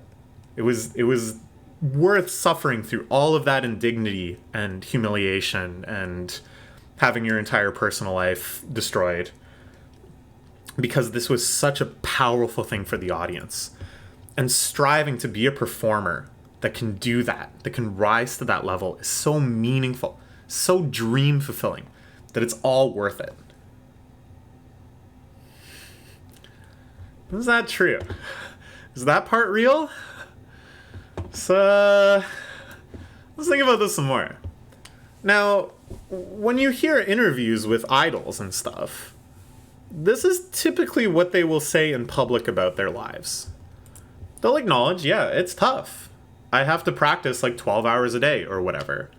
But the love I feel from the fans, the joy I feel up on the stage, it makes it so worth it. I'm like the luckiest person in the world that I get to share this with my best fans. They're the best fans in the world. And this is what they'll say. And maybe this is what they actually believe privately. I don't know. How could I know what they believe privately? Maybe some of them genuinely have bought into thinking that this is how it is. Maybe some of them don't. We don't really know. But what we do know is this is what they're told to say. They couldn't say anything else if they wanted to. So that's what we hear them say. We hear them say what they're told to say. And it's what's most convenient for their agencies to say. It's the thing that lets their agencies off the hook for the grueling practice and for the totally unhinged relationship they foster between the idol and their fans, for all of the scandals that they perpetuate and stuff. The agencies give themselves this out by having this PR line trotted out. And so we shouldn't take it as any sort of testament to their real experiences. If they are, it's kind of just a coincidence, because they would say this sort of thing anyways. And thus, I think it's pretty offensive to take a show where the main conceit, the main appeal is like, you think being an idol is all fun and games, but we're going to take a step back behind the curtains and see all of the shady shit that goes down in this industry and all the crap that people have to go through to make it. And then say, yeah, and you know what they're thinking the whole time? Oh, sure, it's tough, but, you know, the love of the fans, the joy I feel. Just repeating this message that's been shoved into their mouths uncritically. And it doesn't matter how shitty they make it look, when in the end, the message is still, but goddamn, there's just nothing that hits like a good concert. Especially when the show itself is massively catered towards fans of this very thing. Okay? This is interesting to me, because in the manga, it's not as much a representation of the thing it critiques. In the manga, it's about, you know, among other things, a girl becoming an idol and be doing idol performances and building up her little idol group and stuff and winning over fans. But it's just drawings on a page. Whereas here, they have to have real voice actresses who are really going through this industry They have to have dancers to create the model videos, like I was talking about my friend watching, choreographing this real thing. In the sense, they have actually created a very real idol out of necessity of making the show. And so, in whatever sort of critique they can make, ultimately rings pretty hollow, because they're also trying to show you a show that's like about the greatest idols of all time and has the most dizzyingly powerful idol performances of all time. And if you love watching idols, you're gonna love this. So, this is undoubtedly an idol show. We're watching idol performances and having the expected reactions to them, the reactions that the fans are having, the reactions that the characters want you to have, is a major component. The VAs and dancers and other performance really are living this life that you're showing. And I don't know what they're going through. I don't know what backdoor dealings they've had to negotiate, or weird chains of favors they've had to maneuver, or ways they've been mistreated and shit. I'm not gonna say, oh, it must all be as bad as this show, but it also could be worse. And I think, you know, to go through all that and then to basically convey through your voice performance, oh, but it was all worth it, because that's the lines on the script that you're reading, it's pretty gross. Alright. Now it's time for a big chat about morality.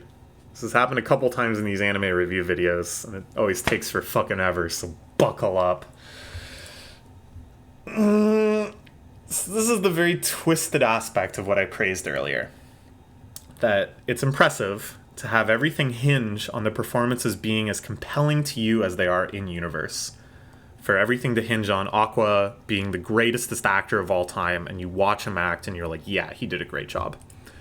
Because they create a sort of logical problem, which is the showbiz industry is this meat grinder. They present that as something in desperate need of a solution, because people are just getting chewed up and spit out and treated like shit. But they create an emotional solution where there isn't actually any resolution to this problem. There isn't even the hint that a resolution is coming or that anything will change on a substantive level. All that happens is the individuals put on a really good performance and get a good reaction. That's the catharsis. That's the resolution to these arcs. And in doing so, they quash any sort of revolutionary potential the messaging could actually have. There's no sense whatsoever that Aqua wants to go in and clean up the showbiz industry. There's no sense that he's going to expose people and bring down systems of power or whatever. He is interested only in finding who is responsible for his mother's death. It's the beginning and end of it. The problems are systemic, but dealt with individually through talent or intervention or raw grit. Or through solidarity, sure, but only solidarity between individuals with no sense of a greater union, no sense of extending this camaraderie and this charitability and this support to every other struggling actor out there, to everybody else who's being abused by the same system. No. It always just ends on the level of solving one individual's problem, and that's that. Can we really praise the show for addressing these issues, for showing you that, yeah, shit sucks in Japanese showbiz, when the issues are resolved like this? It would be one thing if the show was just grim the whole way through, and it's like, yeah, nothing ever changes. It's Japanese Hollywood, baby. You're gonna get chewed up and spit out no matter what. You skated by today, but tomorrow it's coming. But no, you're genuinely supposed to see these as like happy endings to the arc. Oh, thank God, she restored a little bit of her credibility on the acting stage. Oh, thank God, you know, their first performance as an idol group really hit. Those are the so-called happy endings. It feels more damaging, I think, honestly, to how people see the industry than something like iCats, which is just pure fantasy of what being an idol is like. And you're a little kid and you go to idol school and you magically transform and stuff. to purport to show the real gritty world of these industries, and then to have it still be like a feel-good story where one individual talent is enough to overcome all these individual bad feelings without ever even thinking about the world beyond, I think is going to do more damage to people's empathy for idols and stuff. Does this sound pedantic? Does it sound like I'm caring about the wrong parts of the show? I'm missing the point? I mean, maybe. Like, it would be one thing if I loved this show and I had a wonderful time, and then weeks later, because I wanted to have a hot take, or because I'm a nerd or whatever, I was just mulling over the show and suddenly it's like, oh, geez, the moral logic of this isn't adding up. Oh, geez, the messaging of this is kind of whack. But no, I genuinely was acutely bothered by this while watching the show. Like, I felt so frustrated at the end of so many arcs because it's like, why are they happy? they must all be sociopaths. And I think I'm just like insufferable in this sense. And I'm doomed to suffer because of it. This is just how I parse things. I can't help it. I have to think about, what is the messaging? What are they trying to prove about the human condition? What are they suggesting as possible or impossible? What are they trying to open up in the mind of the viewer as something they want to see happen in the real world? This is my overly political mind, and I can't turn it off. And because of that, I end up disliking some stuff that otherwise has got me like totally suckered in. But, you know, like, it just, yeah, if something feels counter-revolutionary, if something feels like it is advocating subliminally for the status quo and making you feel like an individual triumph is better than a systemic triumph, or that a systemic triumph is impossible, but it's okay because you can still individually triumph, things like that, very counter-revolutionary messaging, it wafts out of the screen like a stale fart. Now we'll move into things that made me nauseated with outrage. So everything so far, I'm just kind of talking about the show as a whole, okay? Generally what the arcs are like, generally how I felt about it. And so based on that, I would have said, like, this is a very, very pretty show. It's very compelling despite itself, despite some very stupid ideas. And it can almost distract me from the bad ideas it promotes. But, you know, every show kind of has some questionable messaging. This one is worse than most, but it's also prettier than most. So in the end, maybe it's also like an 8. Maybe it's a show that I feel ultimately pretty satisfied with. But then there's one particular arc and one particular event within that arc that makes me like livid, that actually makes me outraged. It contains some of the most offensive and unempathetic messaging I've ever seen in anime. Okay, so our MC, Aqua, the actor child who's trying to solve his mother's murder, is on a terrace house style teen reality show with a bunch of other up-and-coming actors. It's they're just meant to be filmed, hanging out and chatting and flirting and kind of seeing their cool young actor lifestyle. One of the actors is kind of struggling. She can't command much screen time. She just seems to be receding into the background. And this creates a lot of anxiety for her because this is supposed to be a vehicle for her to get more fans, to get more screen time, to get in front of the eyes of producers and stuff, and maybe end up in some bigger movies. So, you know, she's struggling. She's been put in this spot where she feels like she has a big opportunity, but like she has to seize it. And so, in order to solve this, in order to make her back in the spotlight of the show, the producers tell her, and then her co-stars encourage her to incite a bit of drama, you know, even though it's fake. All of this is basically fake. You know, stir up some conflict, and that'll make the airwaves. So she does. She slaps her co-star. It's all about, oh, I think you're being slutty or like leading on two guys, and I don't approve of that. And maybe I have a crush on one of the guys. I don't know. It's like implied. Very typical type of drama. She slaps her. in that moment, they talk it out, they reconcile. She's like, oh, I'm sorry, I went too far. Oh, it's okay, I understand the strain you're under. But, and then the production only airs the slap, okay? It's the only thing that makes TV. And so, she receives an endless blitz of online hatred, death threats, just the most vile things you can imagine on Twitter or 2-channel type spaces. She attempts suicide. She sets out in the middle of the night on a rainy day. She says she's going to the convenience store, and then she jumps off a bridge. She jumps all the way off the bridge. Like, it's not like she was considering it or something. She actually initiates something that's going to kill her. And then our Aqua runs up and grabs her over the side of the bridge, and they fall backwards, and she lives. And then the resolution of this arc is that the rest of the cast is like, geez, we gotta fix this. We gotta restore her reputation and stop the hate. So they work together to make this video that has a whole bunch of like unseen footage and new things they shot of them like hanging out, that shows that the slap wasn't like so bad and that they reconciled, and the video gets really popular and everything ends okay. All right. So let's talk about the inspiration for this arc, because this is real. All of this is real.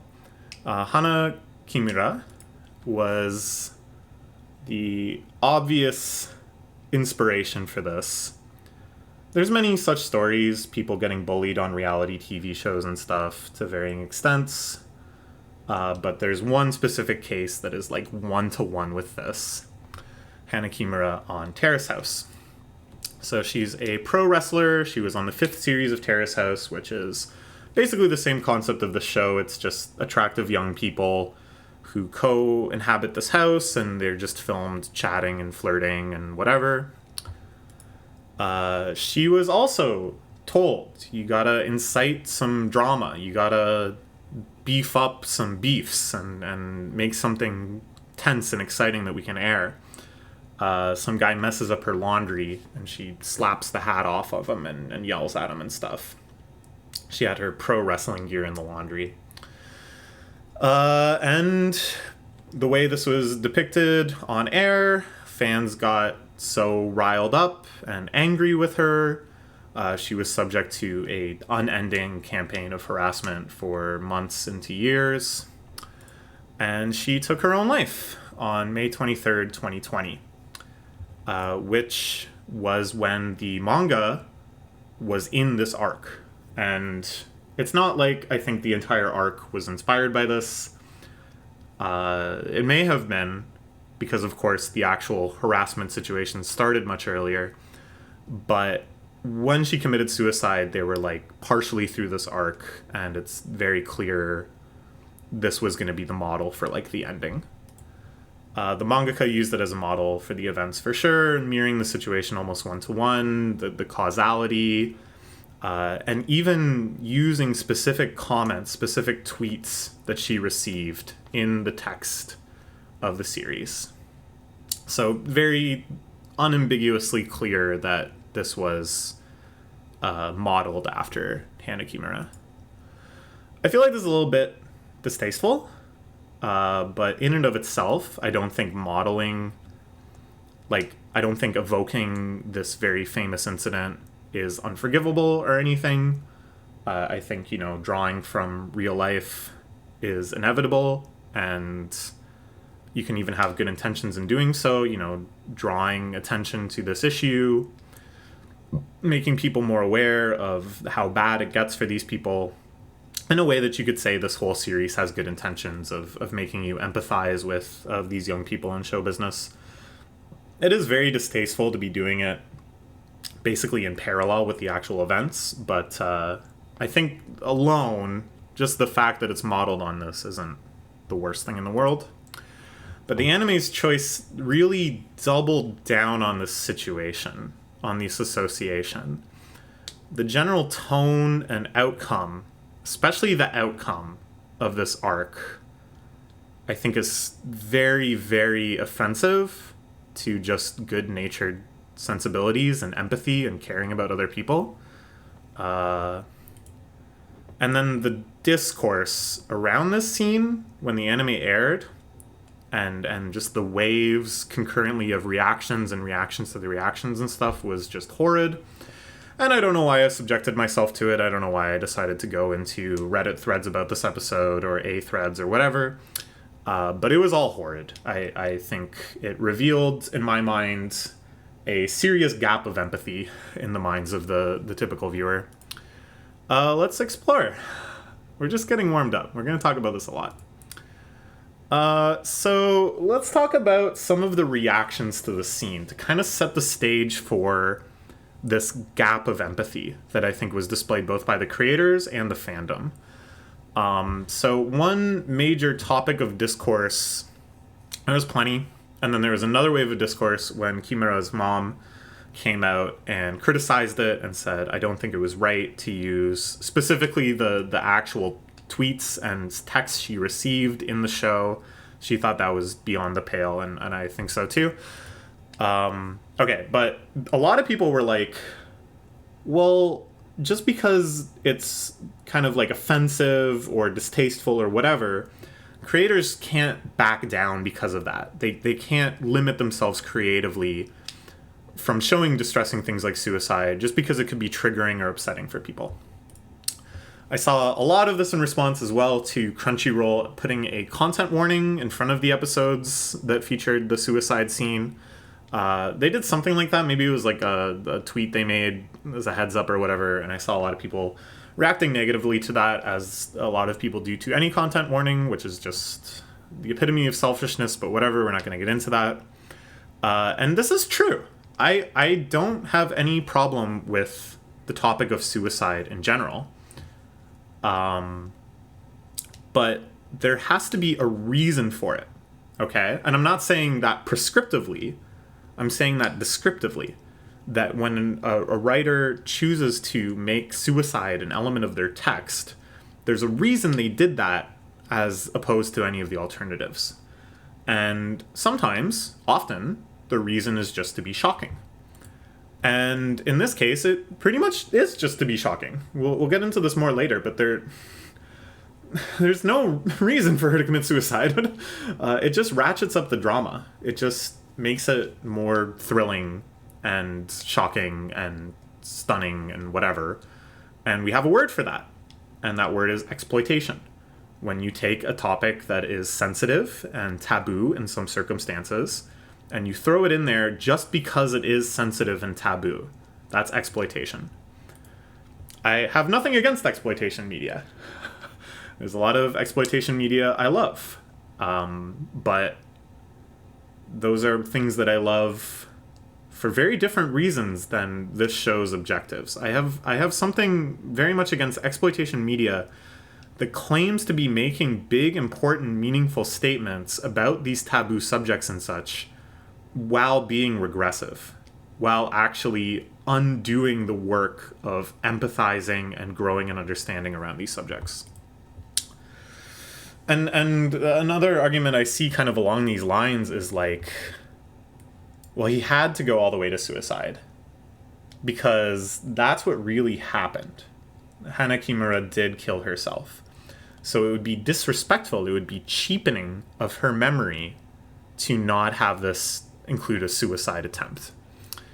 And basically, you know, this I think is something we've already kind of covered in the more general topic, where you can make art that acknowledges someone's suffering, that even acknowledges it on a very intimate, detailed level, while perpetuating that suffering. Maybe totally unintentionally. Maybe in a way that most of the audience won't even pick up on consciously. But subconsciously, you're actually purporting a very regressive message. And I think this is an extremely crucial example of that. Not satisfied with actual things I saw people write. Let's imagine other things.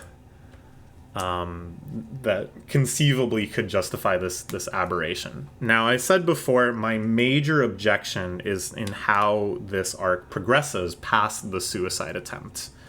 What happens that's different than Hanakimura's case. And I think one of the, the arguments I kind of thought of, because I was trying to think of like other examples of this where you model something very clearly off real life and then you change what happens from real life substantially. And one example that came to mind is Tarantino. So he, with Inglourious Bastards and Once Upon a Time in Hollywood and sort of stuff like Django Unchained, he rewrites history. And he takes a situation that was previously tyrannical, tragic, sad, bad, whatever, and instead there is this huge, glorious bloodbath at the end, this violent reversal of fate with the good guys winning and the bad guys mutilated beyond all repair. And I think it's very different, though, than what they did in Oshi no Ko. In Oshi no Ko, if they wanted to have this kind of fantasy, Aqua should take a machine gun and walk into the producers of the show office and just gun them all down in cold blood. And then go from studio to studio, killing all such producers. And that would have been pretty sweet. That would have been maybe something that Hanakimura's mom would have thought of differently. I'm not going to say she would have liked it, but I think that even though it may surprise you, I think that's actually a lot more tasteful than what they actually did. Instead, we get a happy ending that really makes sure to show that it's not actually that happy, that the real problems weren't solved. They'll keep doing this. These shows will keep being made with like the same attitude and the same problems. The moment that broke from reality isn't some gory supernova fantasy, but the MC magically knowing where she'd be when she decides to jump. All she did was text in some group chat, "Oh, I'm gonna go to the convenience store," and somehow he triangulated exactly where she would be and got there right on time. And then the producers, in another fit of magic, are convinced by Aqua that, yeah, we did her kind of dirty. Go ahead, violate all of your contracts and release this redemption video that will make people feel better about her. They're just convinced. He just talks to them and they're like, yeah, guess we are pieces of shit. In other words, the crucial factor that's different here isn't, some gigantic breach of reality, but like, well, maybe if Hana Kimura had more supportive friends, maybe if she had a magical twink in her life and the producers were just like a little less evil, not that much less evil, because it's not like they all quit being producers or whatever. Maybe she just needed a little more grit.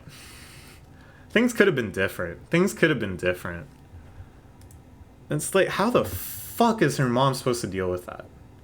What the fuck kind of message is that for her to see? Oh, yeah, it's too bad about your daughter, but, this girl, she made it. So, damn, man. Like, too bad this magical doctor reincarnated as a twink didn't save your daughter. It sucks to be her, right? Maybe if she was a little more sympathetic, like, it could have gone better for her. Why couldn't she just quit? Honestly, I wouldn't have a problem with this arc, like, at all, if instead of trying to commit suicide, she said, "I'm quitting acting." That was, like, the big dramatic moment. But it wouldn't have had the same emotional impact if she just quit. I saw a few people saying this, because there was a lot of discourse around just the topic of suicide in and of itself.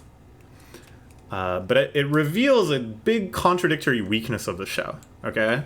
You're gonna have to follow me a little bit here. So this is a show about how people persevere in the meat grinder of the industry because deep down the pursuit of that glory, that fame, that success, that talent, that mastery is still worth it, okay? And she's been meat ground with the best of them. She gave up all of the normalities of childhood to do class after class after class and feels distanced and estranged from her peers. And then the ultimate disgrace and humiliation and suffering, this onslaught of hate. So having a character be so beaten down that she quits the industry from fear and shame, that should be plenty impactful. That should move us to the core, because we're supposed to understand just how badly they want it and just how important this is and how dream fulfilling and meaningful it is to stand on that stage, to get those roles, to nail those performances.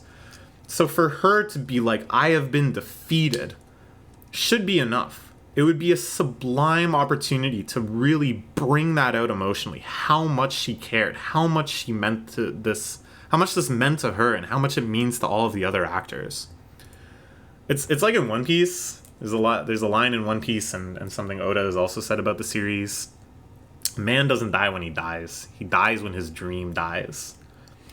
This isn't the most relevant thing in the world, but in One Piece, it's to suggest that dying gloriously in the throes of battle or pursuing some great adventure is better than living and giving up and fading away. Better to burn out than to fade away and all that.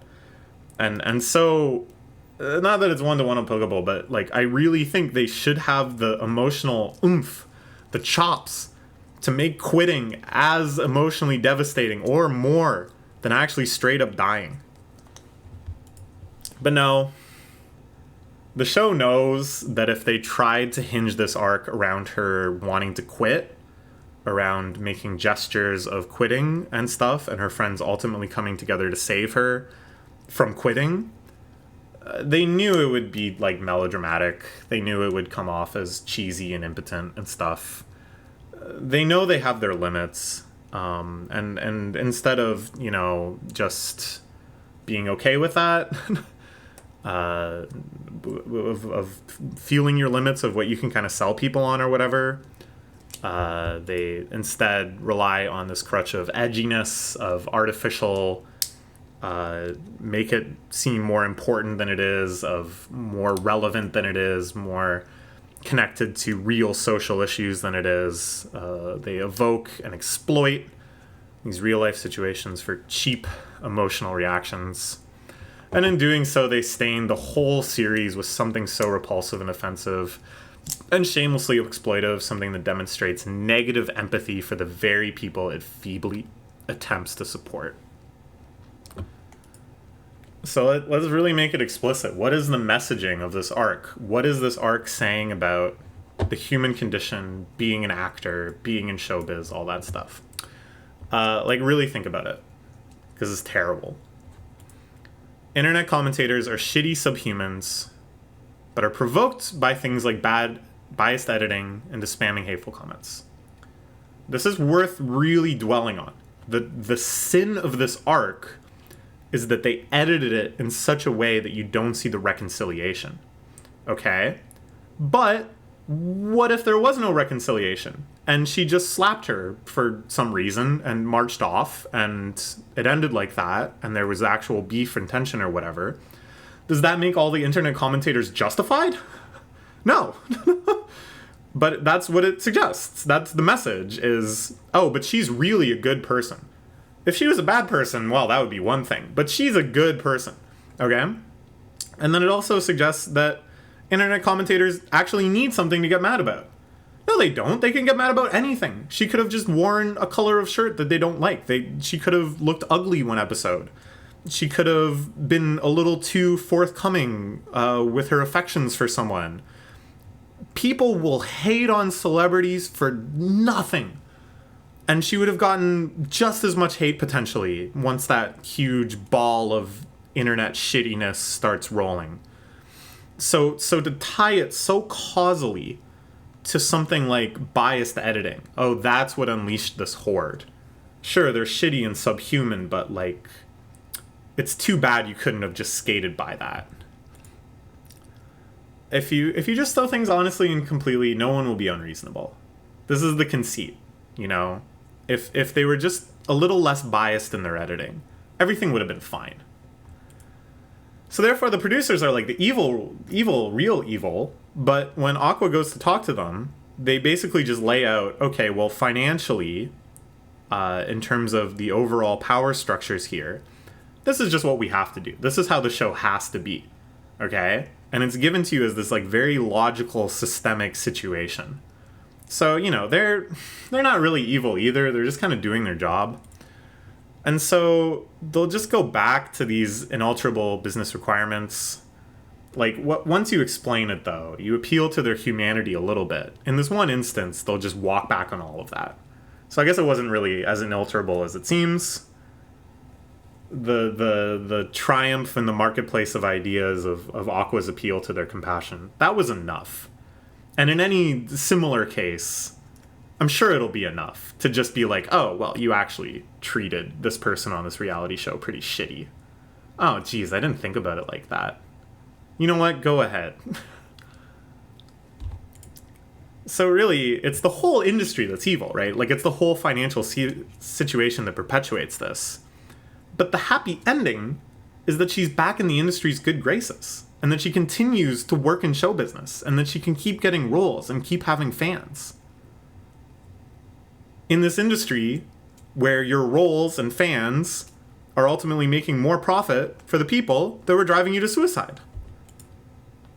Also, you know, if you're suffering, if you're getting bullied online, if you're getting death threats and being called every unimaginable slur in the book, or not in the book because they're unimaginable, asking for help probably won't work. Everybody knows what you're going through, and they're not really doing jack shit. There's like a group chat where they go, hey, how are you feeling? Oh, we're still shooting the show. None of us are like quitting or anything, but we know what you're going through. Nah, yeah, that's never gonna work. What you need to do is attempt suicide. That's what's gonna change things. That's what's gonna make people realize you're suffering. Nothing else. No. Until you jump off the bridge, it's pointless. Nobody will do jack shit. You just gotta hope there's a magic twink that'll save you. In many such suicide cases, I've heard of many stories where people fully attempted suicide expecting to die, and then a magical reincarnated twink saved them. A lot of people very close to me went through that, so you know I understand. It's a very good life lesson. And then once you attempt suicide, things get way better. Oh, they get so much better. Once you get saved by the magic twink, he'll just solve all your problems. It always happens like that. And all of my friends who have attempted suicide were in much better places immediately afterwards. It's remarkable how consistent it is. They always get better after you attempt suicide. And if this isn't how things play out for you, then you just probably suck or something. Like, I don't know, you should have been better in some quality. You should have like been more talented, I guess, so that, you know, it's just sad. It's like so sad that somebody could write a story like this and not think about what they're saying.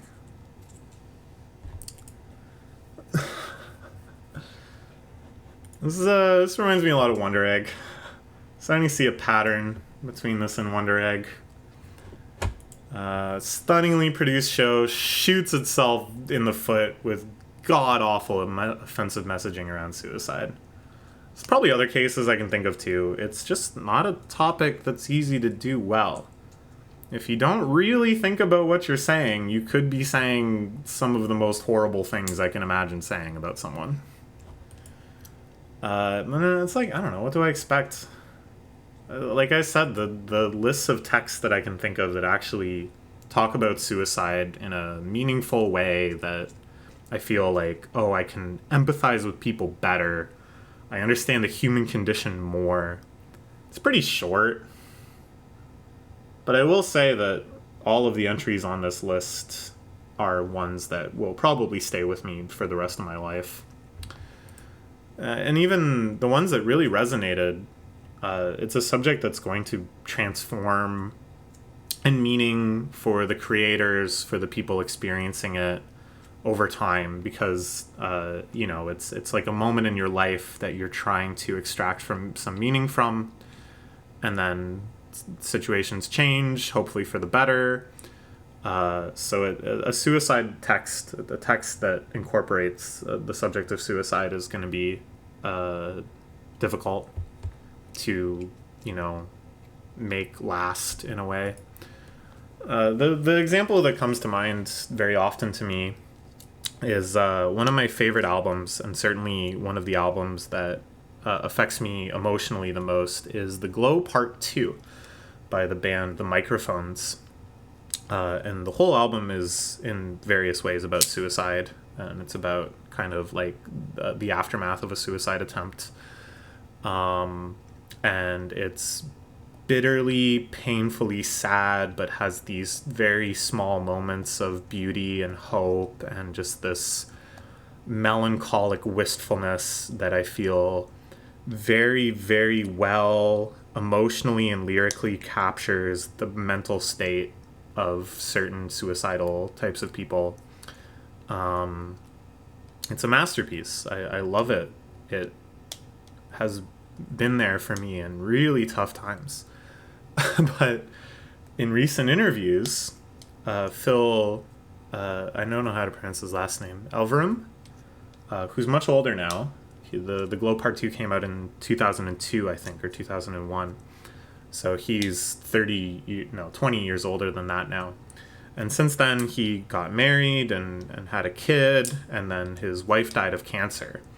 And he's made music in the aftermath of that as well, about dealing with that loss. And he said in interviews, like, oh, now I understand real sadness. And when I look at my earlier records where I was so close to the edge, I'm like, what was I thinking? What was I so upset about? Right? It's just the way things change and grow with perspective. And I think that's okay. Like, I think it's a sign of a truly empathetic text that it can change, that it can linger and fade in different ways. But I don't know. Anyways, yeah, I'd probably just have too much of an expectation for shows to deal with this topic in a way that lives up to things I really consider masterpieces and stuff. Like, I mean, really, what do I expect? But I'm not going to do so quietly. I feel like I owe it to anime fans in general, who I already said, maybe too dismissively, don't have the best media literacy in a lot of cases. Obviously, I can only talk to the anime fans watching this, but I feel I owe it to someone like Hana Kimura's mom, who made very reasonable criticisms when asked about this and said, I don't think this is in good taste and you shouldn't be doing things like this, and then received the most horrid wave of response that I think completely failed to empathize with her situation. And so I feel like I have to contribute to the discourse as well, and to say, no, I understand you. This shit sucks. And most of all to myself, I feel like I owe it to myself to really articulate why I feel projects like this fail, and why I think that failure runs counter to what may be their best intentions, because I don't want to get tricked. I don't want to watch something like this and get so caught up in the production and the direction and just the general quality of it that I forget about what it's saying, and I forget to weigh what it's saying against my own moral beliefs, because that could lead to an erosion of my moral beliefs. And if I don't have that, I don't know what I have. It may seem melodramatic or egotistical or insane, especially since I spent an hour talking nonstop about this, looking at some slides I made in the middle of the night a few nights ago. But I do think of this as a duty. I felt like I really had a duty to myself to see this through. My final takeaway is you should watch Bocchi the Rock. I think in all the ambitions this show had, in terms of like supporting something versus exploiting something, being about something versus actually cherishing and supporting aspects of it or whatever, Bocchi the Rock is a good example. It's an example I like that can do this, that can take a look at a scene like the indie rock scene of Japan and celebrate it and criticize it where appropriate without shitting on the people that are in it. And the production is way more interesting. Okay. So what do I give this show after all that? Because it sounds like I really hated it, right? And I did hate that arc. I did hate those episodes. But there's a lot of it I liked too. There's a lot of stuff I actually really liked in it, and I thought was really well done and really interesting. And as just a piece of animation, I have a lot of respect for how they directed it and how they produced it. And that's not nothing. Like, it's less important to me than the messaging, but it's not nothing. So I'll give this a 7. Better than Wonder Egg. Better than Wonder Egg.